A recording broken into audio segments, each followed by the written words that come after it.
Welcome to Epic Learning's Heartbeat with the World, Volume 40. We made it to the 4, yay! Every week we get together to share our win of the week and one big learning of the week. So let's get started. First win, Nat. Tell me what your win of the week was.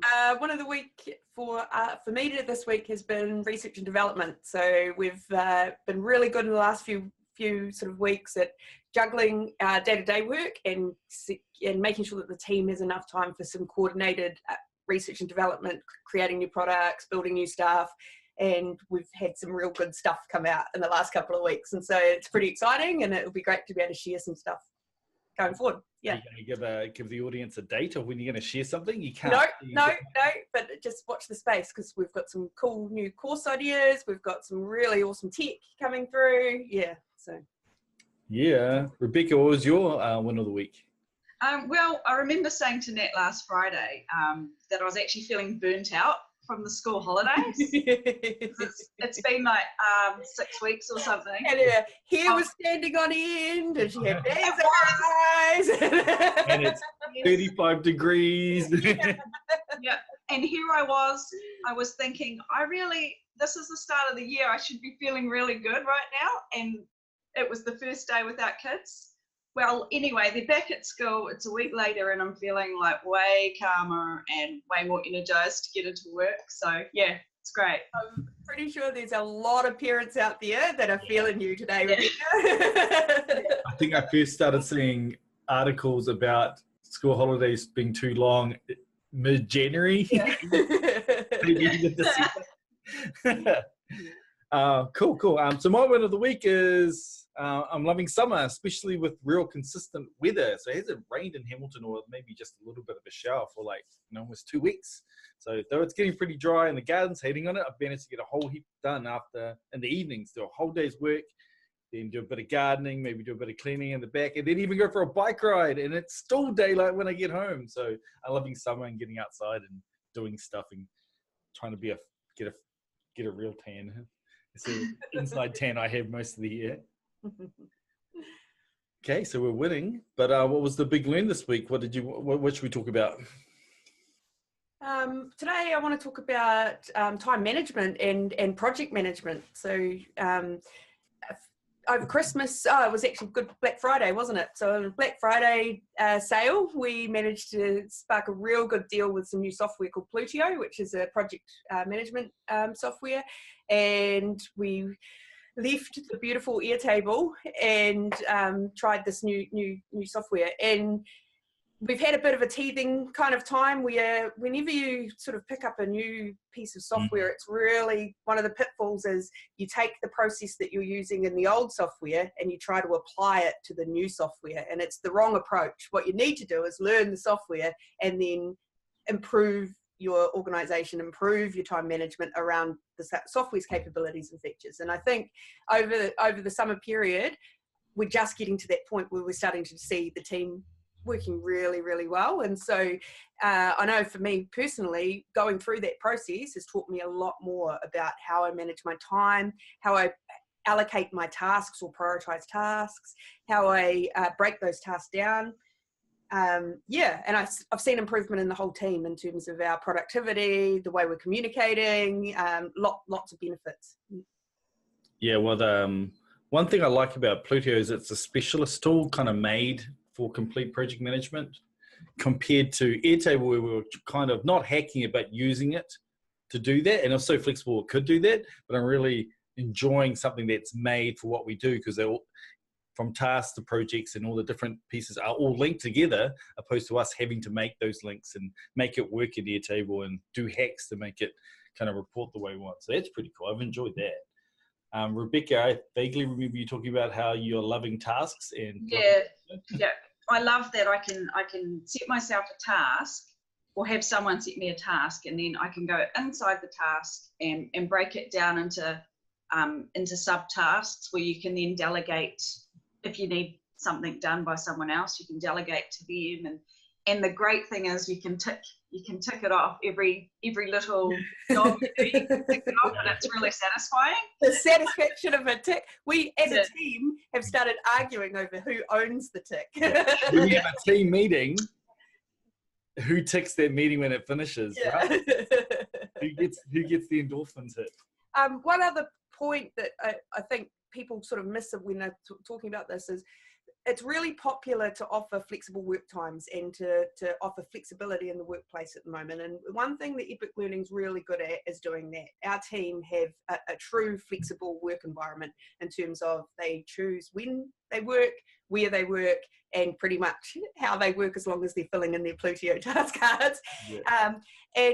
How do you do that? How do you do that when you've got a team? The way you do it is you manage by output. So you manage by when things are needed to be done and at what quality are things need to be done.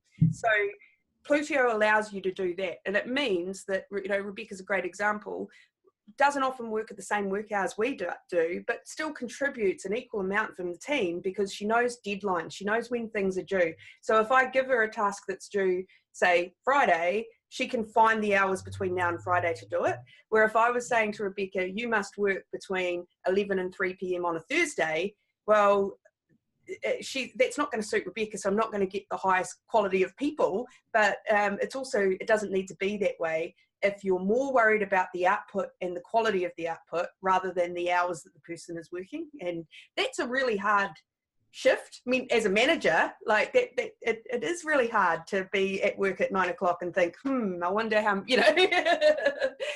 but you get used to it. And our time management skills is helping that, because as a team, it's a central kind of nervous system for what's going on, who's doing what's due, what's not due, what's in the future, and to have that kind of visible control over the team, even though we're not all physically in the same place or physically in the same time, that's pretty cool. And Plutio has definitely helped us achieve that. Yeah. Rebecca, with your task, was there anything else around Plutio that's working for you, since you're the one who's kind of late to the party? Yes. I came back from leave and we'd adapted. We'd adopted. Yeah. By the way, everything's changed. Yeah. We find your task to learn it.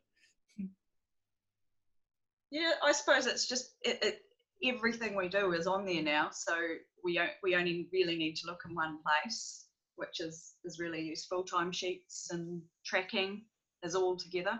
So what I'm really digging about it as well is it forces you, when you're starting a new project or a new build, it forces you to break it down into its separate components, and then it makes you think, who can help you with that?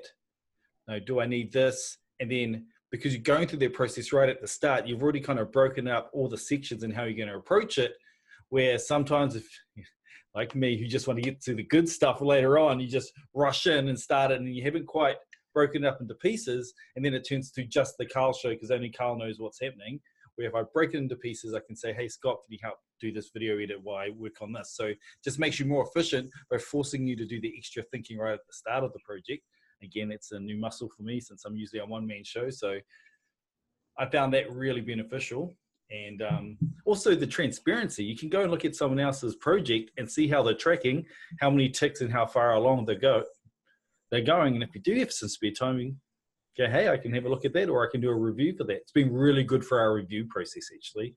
Because you can ask everyone, but not everyone might be free, but at least you get some eyeballs on it. And not just that, it means that we're very clear on whether the product is ready for sort of is finished or not in terms of QA. Has a QA been done? Has this been done to it? Has that? So the quality of our product is better because the team is accountable for all of the steps that are required in terms of designing and building something awesome. Yeah, so our meetings are more meaningful with it as well, like our heartbeats and our catch-ups, where the facts are in front of us, I guess. So we're definitely talking a lot more sort of, our meetings are more solid in terms of productivity. Yeah. Quite interesting. My calendar's now become only for important external meetings, because the way we've configured everything in Plutio is you don't really need to make calendar appointments to remind you to do everything, because you basically your to-do list in Plutio. So the other list is, I'm not going to be in this, I'm going to be in a different city, so I need to have an appointment for that. So again, that's pretty cool as well. Okay, well, so what's the future of Epic Learning in Plutio? Do you see any advancements kind of moving forward, or where we're at? Or I think we've only really dipped our toes in. It'll be interesting to see if we do another big learn on Plutio maybe in 6 months' time. Yeah. So I think as the team's growing, we've got a few more people, we're coordinating bigger projects. Yeah, we definitely couldn't have been taking on the projects we're taking on this time last year, without this infrastructure in place, and that's pretty exciting for me because that's what I'm into. So. My most exciting piece about Plutio would be bringing clients and getting them to be part of the process as well. So total iteration between our output, their feedback, and looping back would be awesome. Yeah. No emails saying check this link out or whatever. No Plutio sponsorship was received in the making of this video, by the way. I think we might need to say that because I think we've been fangirling a wee bit over it. But it is cool new tech, and if you're into this sort of thing, then Plutio is definitely worth checking out. And just want to shout out, big love to Airtable. You're still my favorite.